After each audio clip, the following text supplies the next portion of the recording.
وفاة نائب الرئيس الأمريكي الأسبق ديك تشيني عن عمر يناهز 86 سنة. ديك تشيني هو أشهر نائب رئيس في تاريخ أمريكا وأكثرهم تأثيرا.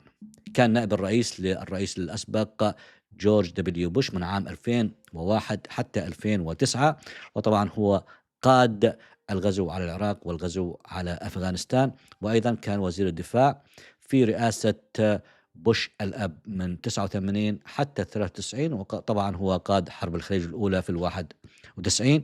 كان له دور محوري في أحداث سبتمبر، عندما حدثت أحداث 11 سبتمبر كان في البيت الأبيض، والرئيس بوش كان في فلوريدا في الطائرة الرئاسية. هو تولى زمام الأمور وأعطى أوامر بقصف أي طائرة مدنية يشتبه فيها في الأجواء الأمريكية. أيضا كان هو التشيف اوف ستاف للرئيس الأسبق جيرارد فورد، وطبعا هو رأس شركة نفط في تكساس.